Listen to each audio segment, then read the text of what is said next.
Today I'm going to be dyeing these shirts for my little brothers with onion skins.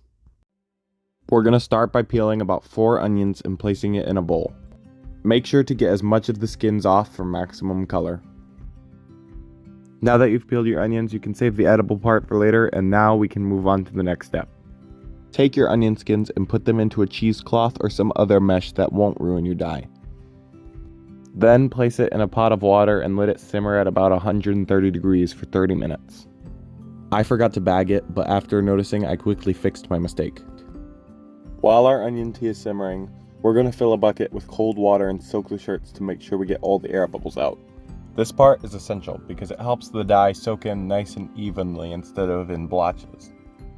Once you've gotten a lot of the air bubbles out, you can let it soak for 30 minutes. Here you can see the onion's color leaching into the liquid, giving us this beautiful golden brown color.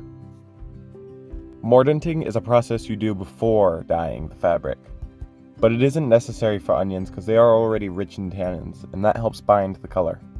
That's why I left it out, but if I had done it beforehand, the color would have probably stuck a lot better. And before I put in the shirts, I want to mention that turmeric is another natural dye that you can use to make it more of a yellow color. Now, we're just going to stick our shirts in slowly and mix them around for about an hour or two. Or until you just get the color you want. But if you want a deeper color, you can always let it soak overnight.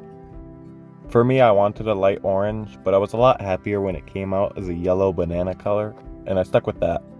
When dyeing it yourself, make sure the color is darker than what you want while it's still wet, because it'll get a lot lighter by morning. Now all I have to do is let them air dry. The bigger one on the left is a little bit more wet, which is why it looks more goldenish colored than the other one, but that shouldn't matter since by morning they'll be the same color. That's the dyeing process, but I wanted to do something more custom for my little brothers. So I'm thinking maybe I can put custom designs on the front and maybe back too.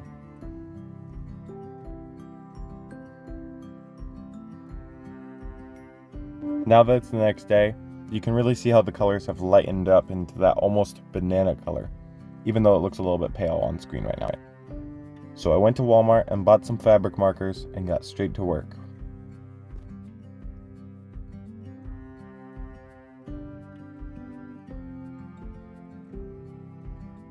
If you want to do something like this, make sure you put something like cardboard in between like you see here, so that the fabric doesn't stain through all the way. So here's the final result. They're both really into fishing, so I decided they would like fishing shirts, and I also put Bible verses on the front. I know it looks like an ugly tan, but they are banana, almost lighter colored in person. It's just the lighting setup I had. Here's a picture to show you that. Thanks for watching till the end. I hope you enjoyed watching this as much as I did making it, and if you want to see more content like this, let me know in a comment. And until then, remember to enjoy the simple wonders of nature.